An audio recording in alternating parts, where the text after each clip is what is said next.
Welcome, everybody, to another edition of Exit the Maze podcast with Dr. Donna Marks. I'm your co-host, Scott Jones. Want to thank everybody for joining us here today. Hope everybody had a good Halloween as well. And remind you that if you like this show, please subscribe to the channel and like this and share it with people. And, of course, always add your comments as we go, either live or while you're watching the reruns as well. Donna, how are you today? I'm doing well. How are you? I'm just doing fine, This is one of my favorite times of the year between Halloween and Thanksgiving. And it's just a good time. It's before the Christmas craziness, and it's all centered. Halloween starts the family thing, and Thanksgiving is kind of the culmination of family. So I like this time of year a lot. A change in temperature and Yeah. Get excited about the rest of the holidays. Yes, and down here in South Florida, the change in temperature, it goes from 94 to 90. Now it's been in the 70s and 80s for the past few weeks. We've had a few good days. I'm looking forward to that rare time when we get down into the 50s.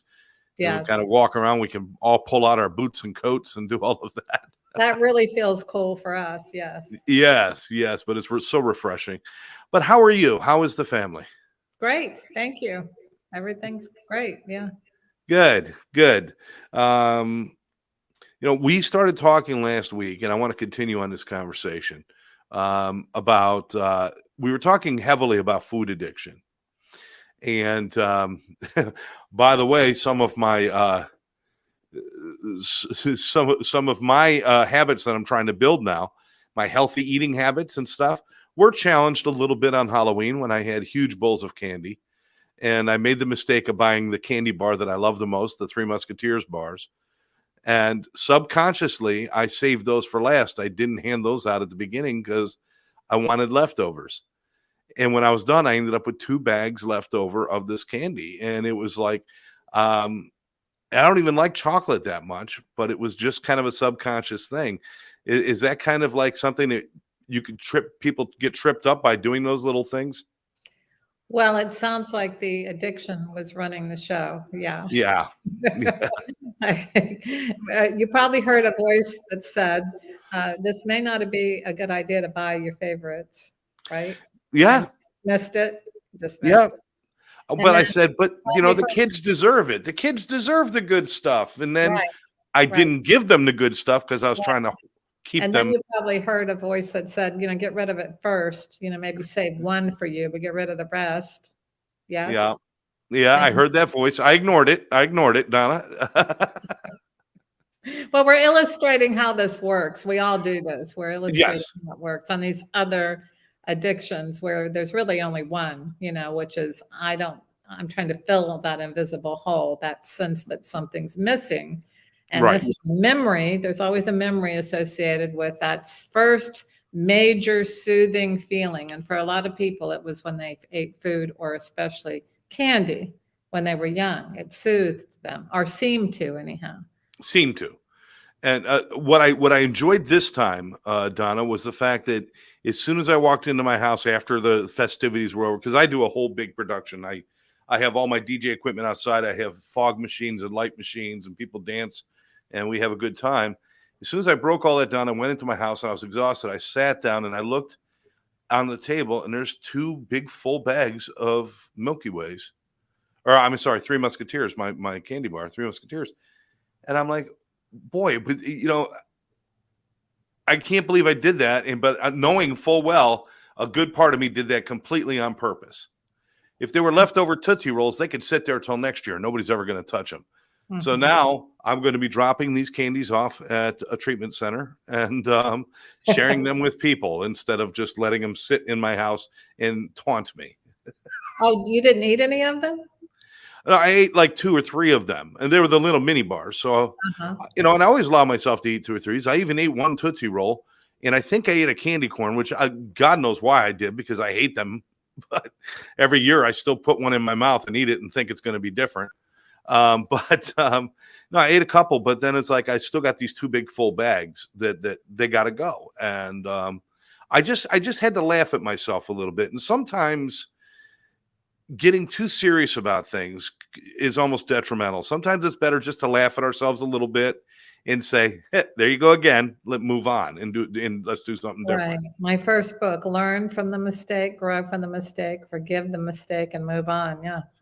Right. Right. There's wait. Where's the part where you're supposed to beat yourself up over the mistake? Isn't that supposed to be in there somewhere? I haven't heard of that step. I don't think But that's what we do. that's what, yeah, but that's what the addiction want, the addict wants you to beat yourself up. What the hell? You've already blown it, might as well eat the whole bag. That's exactly right. I've already taken a sip of the drink, or I've already shown up at the bar. I may as well just drink. And then I will do it better tomorrow. Is a lot of, we hear that. And as long as I've already started the downward slide, I might as well finish it. Right. And it's so much better just to laugh at yourself and to look at the ridiculousness of how this plan all came together in my sick little head to make sure these candy bars were left over. And there's really no need for it. There's no need, but I still, and that's I'm not one of those people, Donna. I will never be one of those people to say it's always going to be a struggle and I'm always going to be in a battle, because the truth is it's not always a struggle. But every once in a while, we just get those little reminders of, let's remember who we are and where we came from, right? Mm-hmm. Yes. Yes. And that's a good way of looking at it. Yeah.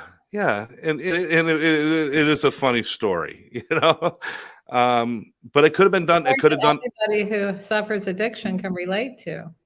Yeah. Whether, I quit smoking, but my friends will want these cigarettes, so I'll just buy one pack to set around and, for them. Or, I'm not drinking, but, my guests are coming over and they have to have their wine, so I'll get it for them, whatever the case may be. Now, if we could do that, and we do get to the point where we can do that without, as they say in the big book, we recoil from it like a hot flame. We do get to the point, but until we're at that point, it's best not to get things that will put us back on our benders. Correct. And to truly understand, there was no after once I looked at this pile of candy, I knew my motivation was not anything about the kids and the candy, and the motivation was make sure these are left for me. So Right. understanding that, able to see how you're unconscious, where the addiction is, yes, running the show to face it. right. And a lot of times we see this with like addictions with alcohol and things like that, where people will like, I've even heard people say, yeah, I had a couple weeks sober, but I wanted to test myself, so I sat at the bar and ate a sandwich. That's the motivating factor behind that is not a healthy motivating factor. Testing yourself is never a healthy motivating. Now, if it happens to be like you and I have actually gone out, we went to this great restaurant and the bar was probably 25, 30 feet from us, but it wasn't a part of what we were doing. And it wasn't the reason we were there. And it wasn't the motivation for being there. We were there for that. We were there for that damn dessert that was there. That's why we were there. I didn't know about that dessert. She told us. We could have sat at the bar. We could have sat at the bar. We would have been fine, because you do reach that point. Right. That, no matter what, you're just not interested anymore. It's like any other bad relationship. Exactly. I love that. So let's talk about some other things. We talked about food quite a bit last week, and I think that's something a lot of people can understand. There's a lot of people that either struggle with weight issues or struggle with just eating healthy or understanding healthy eating and what you put in your body and how it makes you feel. But there are so many other addictions out there that are listed. They've been called everything from alternate addictions to lifestyle addictions to whatever, or behavioral addictions. But things like gambling. A lot of people look at that and say, well, there's no substance involved in it. At least with food, there's a substance that could alter you physically. Sugar turns to something in the body, just like alcohol turns to sugar. There's all sorts of that. So something like gambling, where there is no substance involved, people have a hard time understanding how that can actually be classified as an addiction, Donna. Well, because the thing that wants more is in the same part of the brain where the reward center in the frontal lobe, where the dopamine is released. And so really what you're not addicted to is gambling or sugar or food or alcohol. You're addicted to the dopamine I mean, eventually people get addicted to substances, physically addicted, but at first it's psychological addiction, and that's why, because you're getting that hit in that part of the brain, and that's what you want more and more and more and more of. So the thrill or yeah, I guess I'll stick with the word thrill unless we come up with something better. The thrill of the gambling, that kind of like putting everything on the line, that adrenaline rush, that a rush of dopamine, all of those things. It actually does create a physical manifestation in the body. I mean, there's no mistake about that. It's not just, Getting high. Yeah, you're yeah, getting it is getting high in a sense, isn't it? you're hungover when you lose everything, or when you walk away. If you're winning, you're still hungover because the IV's been removed, so to speak, and so you say, I'm done. I'm not doing it anymore. This is ridiculous. I sat there for 20 hours. I was missing in action, and I feel horrible. And, I won. So I'm going to put the money away and pay off the bills because I'm in debt from doing this. Or, I lost, so I got to go double down, whatever the case may be. And it's the same addiction as any other. And you don't have to. Now, you mentioned, I mean, you could be behind on bills or using money for the wrong purpose. You don't have to be in debt to have a problem.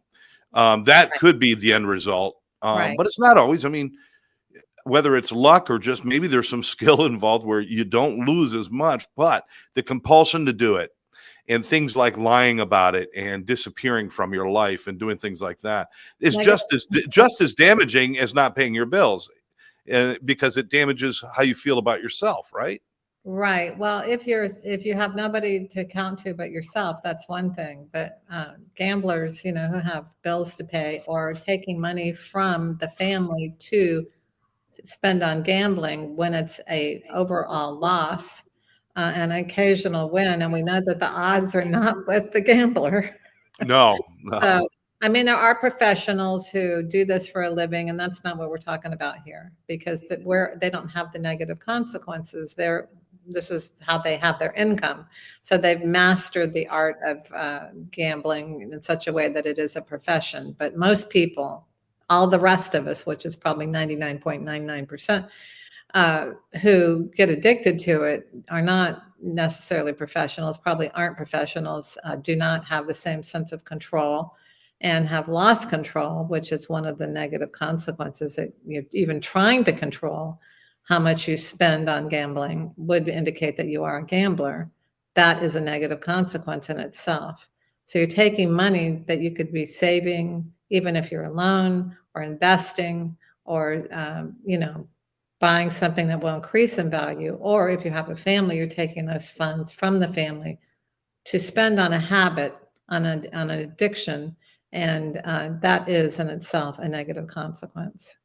Absolutely. And if you add in the deceitful nature, most of the time that goes along with that, of, well, where were you? I was at the office, those kind of things. So there's so many things. What's that? All addiction has a deceitful nature to it. Yes, absolutely.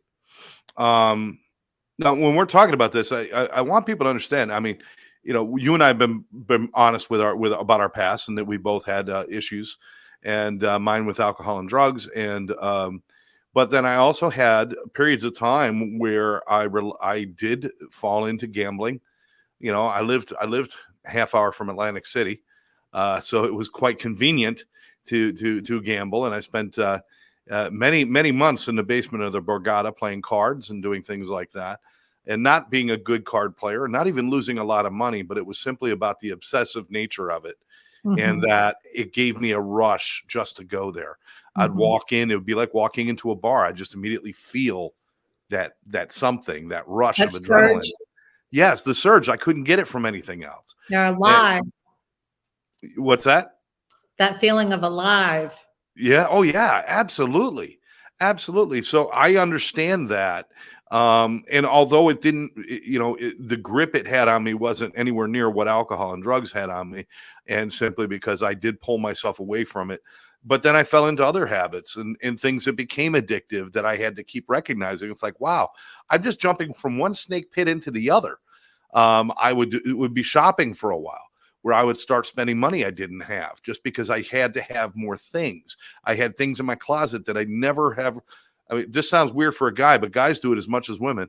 I had clothes that had tags on them. I never wore them, but I had to buy them. Things like that. And then even getting into things like pornography and other things like that, where it's like, this is becoming obsessive. So it was constantly this game of what's going to be the next thing I'm going to become obsessed about. But this is not uncommon, is it, Donna? No, and I was like you, I went from I quit smoking, and then it said that I wouldn't eat sugar because tobacco is cured in sugar. So there's that craving for sugar when you quit smoking. So instead of doing that, I started extreme exercising, long distance bicycling, and then marathons. And it wasn't really for, because for health reasons, although that was a secondary benefit, you stay thin. It was more so to get the dopamine, to get the fulfillment, to replace the cigarettes. And, then I was working and love, sex, and romance, and, you name it, just about everything. I was fortunate not to have ever feel. In fact, I don't like that feeling from gambling. I probably wouldn't like cocaine much either because I don't like that kind of stimulation. But Right. what happens is, until we address that void that is driving us from one addiction to the next and fill that void and learn how to love ourselves so that we have no interest in doing things that are not good for us. We just lose interest in it. We don't even think about it anymore because it's all poison. So why would I want to do that to myself? And right. Once we get to that point, then we really are in the solution, the permanent solution, and we won't keep switching around from one thing to the next because we'll care enough about ourselves that we don't want to subject ourselves to those consequences mentally, emotionally, physically, and spiritually that addiction does to us. Isolates us, makes us dependent on something instead of each other and all the beautiful things in life to enjoy. It makes us isolated and dependent on those addictions. Excellent. Kelly Quinn is with us. She's saying, hello, Scott and Dr. Marks. Important topic today. Thank you for speaking into this. Thank you, Kelly. Kelly and I actually do a show on Tuesday nights. We weren't on last night if you were looking because the Phillies are in the World Series and we had Yay, what a great game. What a game. Oh, 7-0. What a great win. Hoping for another one tonight. Great comeback from their last game. Oh, absolutely. Yeah, she's down visiting, and we put together this show about holistic medicines and looking for other things to fulfill yourself, and not just taking pills as an answer to every question. But there is a movement that it's not getting much traction, of course, because big pharma doesn't want us to have alternative methods. But there is a big movement. There's really very few cases where people actually need medication. That's right. And there's plenty of alternatives. I'm talking about mental health. I mean, obviously, if you're Sure. dying and there's something that's going to save your life that's medically necessary, that, of course. That can be an extreme too, where people refuse healthy treatment. But what we're talking about here is addiction and mental health disorders. And they're intertwined, but they're not the same. And there are alternatives to getting your brain regulated to be healthy. I don't believe that people are born with brain disorders. Of course, a few people are, of course, but not all these people diagnosed with mental illness and addiction have brain disorders. I just don't believe they're born with brain disorders.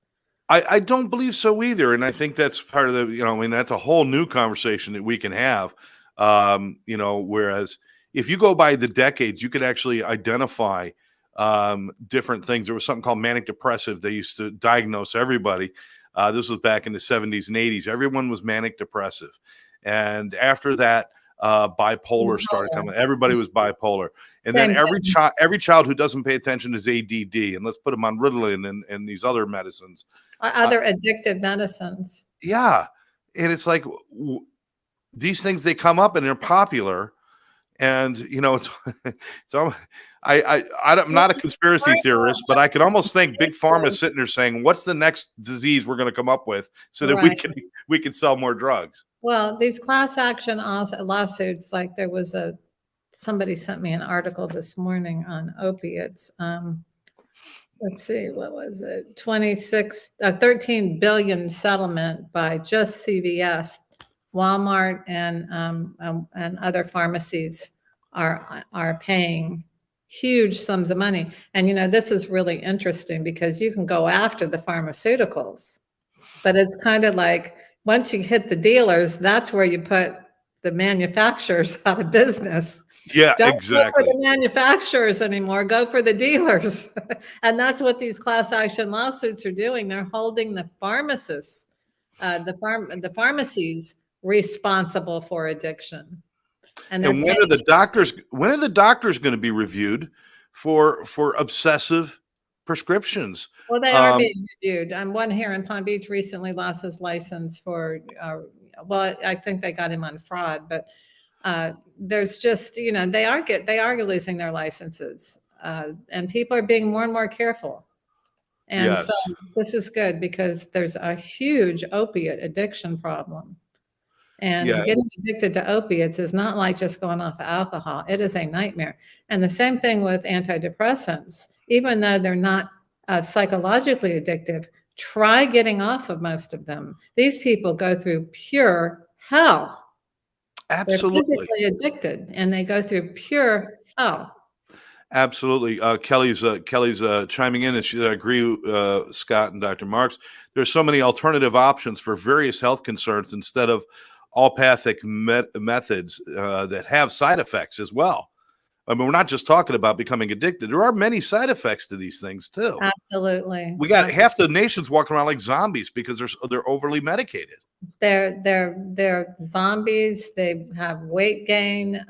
There's all kinds of really detrimental side effects, and it should be the last option, not the first, to give people pills. Right. It's just unbelievable, absolutely unbelievable, and we fight the wrong fights. Everybody's concerned about health concerns, and they get all up in arms about vaping, and that's the big thing now about vaping.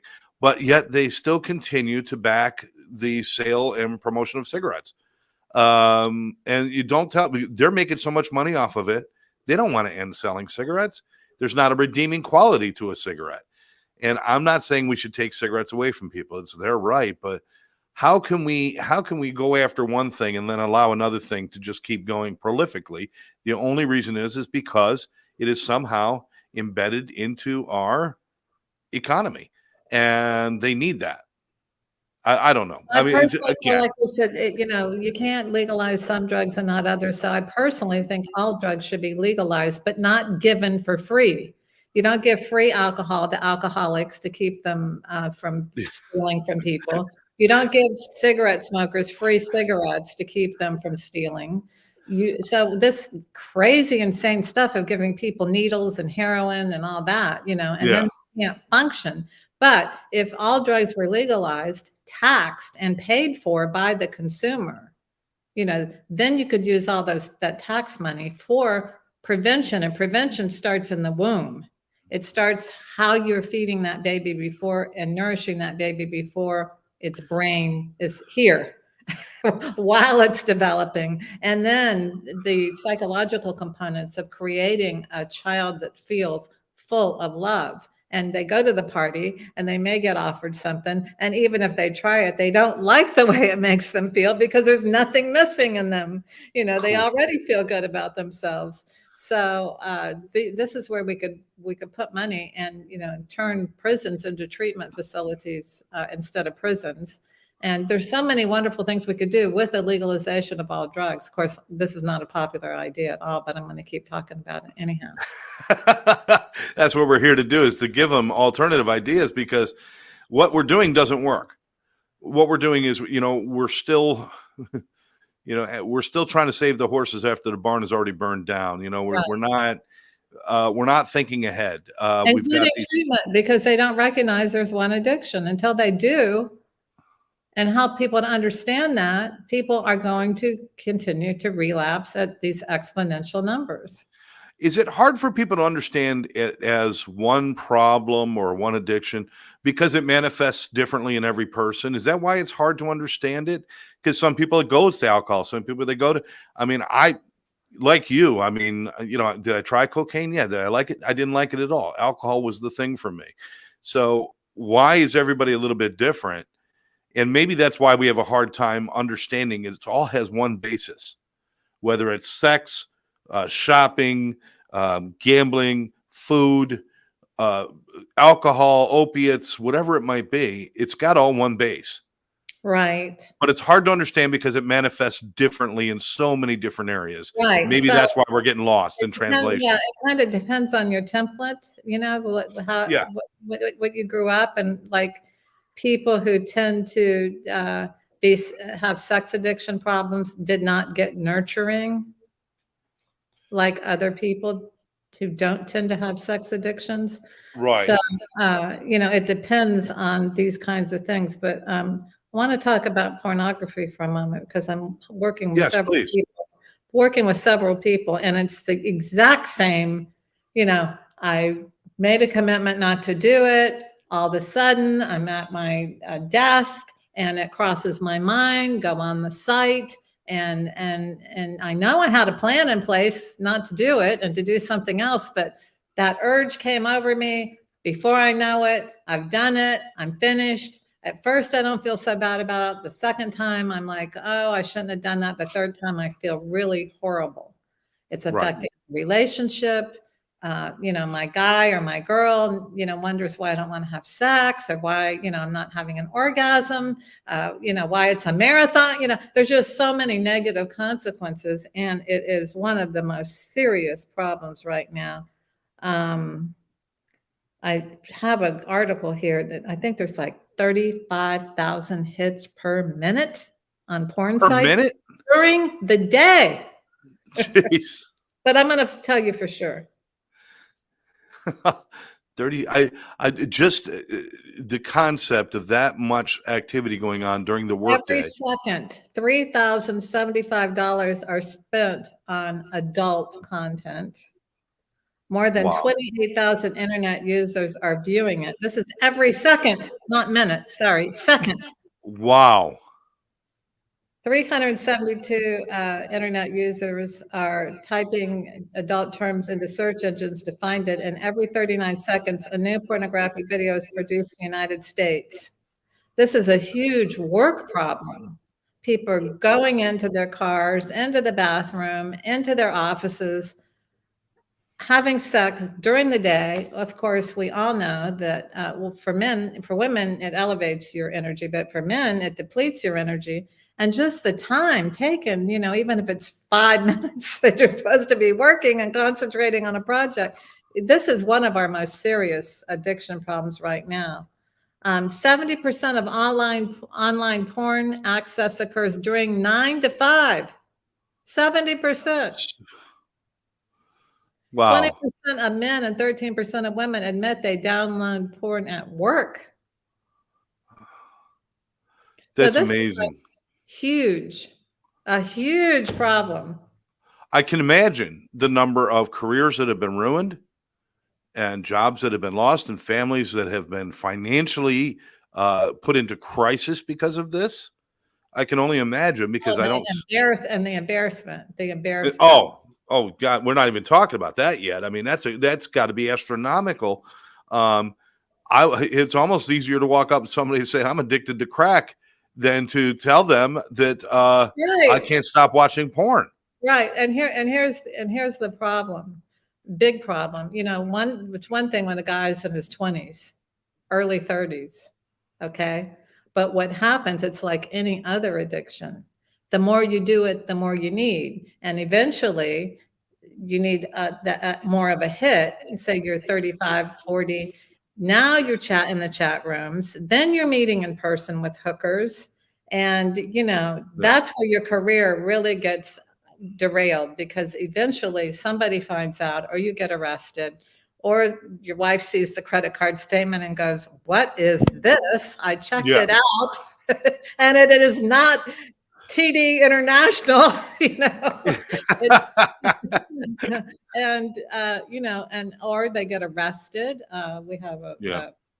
several prominent people in town here who have suffered that type of humiliation and embarrassment, and they managed to come through it through rehabilitation. But it's a very serious and sad outcome. Well, I did a great interview with a gentleman who came through the other side of a serious porn addiction, where all these things that had been started happening to him, and he had a couple of things that went through his head. Is like, well, I can't give up sex, and it's like, but you know what? If you have a food addiction, you don't give up food either. You don't. It's how you look at it, and it's how you use it in your life. It becomes different, and he had to come to and understand that, and he also had to find ways to, because it builds he talks about this rush that he would feel, and this feeling that would come over him, just even typing it in, right? The same thing that happens, and the thought happens, and right away you start getting that surge of adrenaline and excitement and anticipation. And he said, you can't just stop that, you have to replace it. And I think that's a lot of what we're talking about with all of these. You don't just stop the activity and stare at a wall, because you will go crazy. Right. You got to find healthy ways to replace it. With him, he found exercise, and he found starting to pick up doing sports and other things like that. Right. And somebody who had never exercised before he ran a marathon, and he did those kind of things, and it was like wonderful for him. But that's important. Replacing things is important. Learn how to have intimacy with more than just yourself. Yeah. To feel connected to people, to other human beings, and to learn how to bond in healthy ways, because it really is, all addiction is really, you've attached yourself to the addiction rather than to loving relationships. And so this is really important to be able to make that transition. Otherwise, I'm really glad we could talk about it openly, Donna, because these isn't the kind of things people talk about. A lot of men later in life, when they start, because there's a great many men. I mean, nobody likes to bring it up, but they have problems with erectile dysfunction and different kind of performance issues. Could be because of anything from just age to cholesterol. There's 1,000 different reasons. And that is also where I see a lot of, usually related to some form of addiction, where they clog their arteries.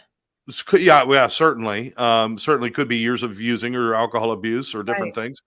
But I also see a lot of them turning towards like alternative things like porn and things like that, trying to re-spark something.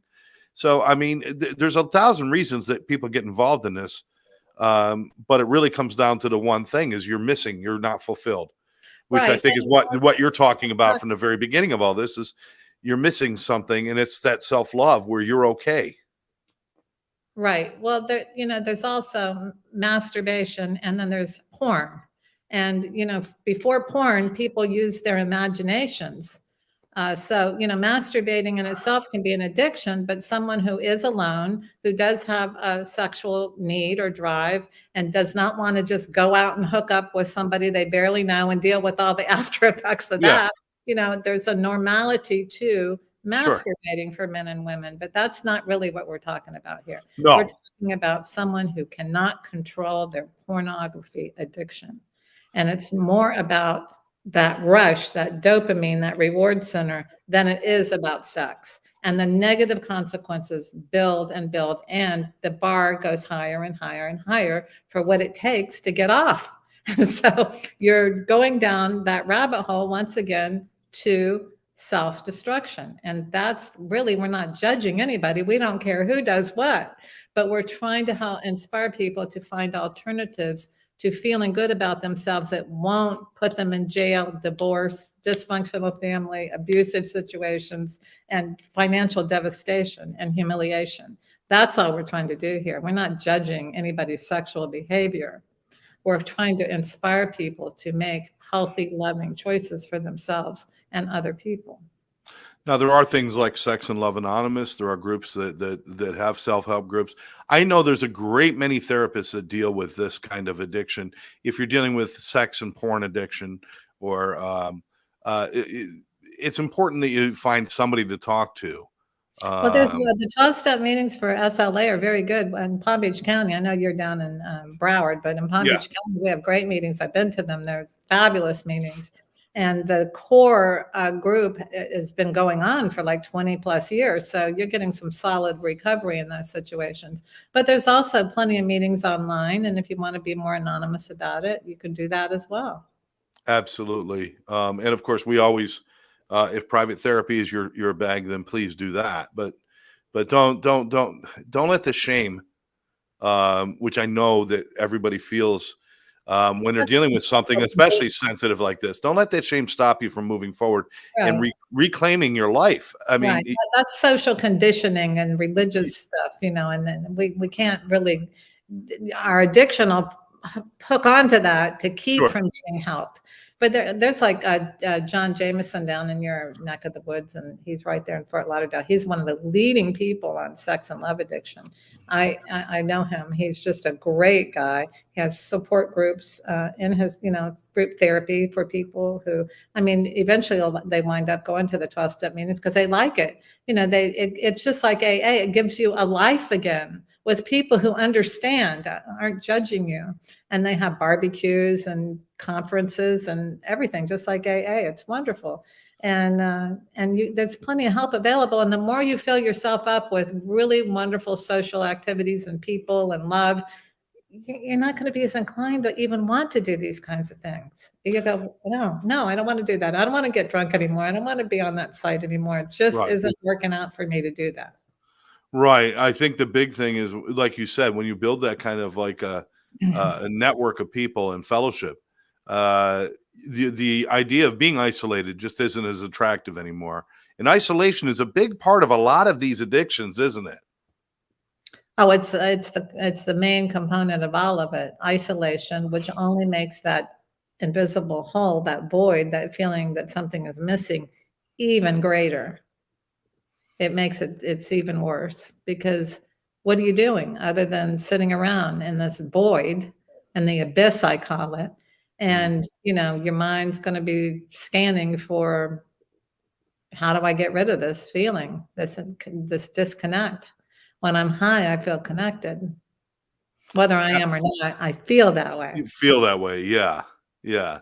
I'm connected to the universe and everything, yeah, but you haven't talked to another human being in a week, all right? So let's be honest about what's going on here. And a lot of these, when we're looking at these addictions to things like video games, real concern with our younger people, Oh, yeah. that they are isolating in that, and their interaction has now been replaced with interactions with things that are not tangible. Well, So video game is actually good for the sensory motor development in children, but parents need to limit it. right. You need to limit it. There's balance. I mean, kids do well going out on a baseball field and playing sports, but they play it for a limited time. They're not, doing it all day long and not studying and not, and doing other social interactions. So anything to extreme, you have to be careful. And also, they're getting high on that. I've worked with a lot of parents whose kids, they just will not get off. But you have to get them off of it and explain to them when they first start learning about, when they first get their phones, when they first get their pads, this is something that can, be really good for you or really bad for you. And here's how we're going to use it so that it's not bad for you. And kids make really good choices when when things are explained to them, and they'll see it for themselves. They'll say, "Oh, I don't want to get off." That's exactly what we're talking about. That feeling, I want more and more and more, and that's not a healthy thing. So we're going to stick to the agreement. You get an hour or whatever, whatever the time parameters are. But what happens is sometimes parents find them very effective babysitting devices, and so they don't monitor, they don't care. The kids entertained, they're not in my hair. I can do what I want to do or need to do. And that's where we've got to, intervene on ourselves as parents, because Yeah. that brain will become dysregulated. And then you do have a brain disorder. And then that doesn't just straighten up by itself. But So even why as not start parents, to begin with? even as parents, we have to be careful that we're not sending mixed messages by talking to our kids while we're texting. And this phone never leaves the hand. I mean, I know people who cannot travel from one room to the other in their house unless their phone is in their hand. Right. Right. And then to say, you know, that's just an electronic game. You should not be addicted to that. But at the same time, we become addicted to this phone, which is supposed to revolutionize communication. It's Very, actually done more to destroy communication than very, revolutionize it. very addictive. You know, last night I went into the living room to watch the World Series game with my husband Yes. early so that we could, and I do this every night, like, can we watch the pregame? Because I don't know as much about it. He's an expert. He's been Right. doing this his whole life. And, you know, it makes me more interested in the game to hear those little bits and blurbs about the players and the last games and all that. And he's on his video game. So I just got up and left. I'm just like, I'll go watch it by myself. This is ridiculous. This is ridiculous. So, you know. We're about to watch the real thing, and you're playing a video game. Right. Yeah, so it's like a little quiet right now. I'm like, you get to be quiet all the time. This is like once a year, and it's exciting, and you know, something we can share together as a couple. And you're on your video game. No, go ahead. I'm going to go watch it someplace else. So, and just for the confirmation, you're both rooting for the Phillies. Absolutely. Thank you. Yeah, Thank I don't, you know, I don't know who I would be rooting for, but the Astros cheated. They got to keep their title, and Yes. I don't like that. I don't like that. I don't like this new trend to, you know, rules are for other people, not us, whoever Yeah. us is, you know. I just don't get it. I agree. Pete Rose is still not in the Hall of Fame, but these guys can keep their title. Tell me Right. where that makes sense. Right. Okay. And he didn't cheat. He Yeah, he gambled. didn't cheat. He He broke had a an personal illness. rule. He had an illness, which nowadays we say we understand. Yeah. Yeah. And in the meantime, Lawrence Taylor, which God bless him, he's a great football player, but was in and out of trouble for drugs the whole time, still made it into the Hall of Fame. So he fought his addiction. Everybody says, we understand it's an addiction. But with Pete Rose, there's still no understanding of that. So Right.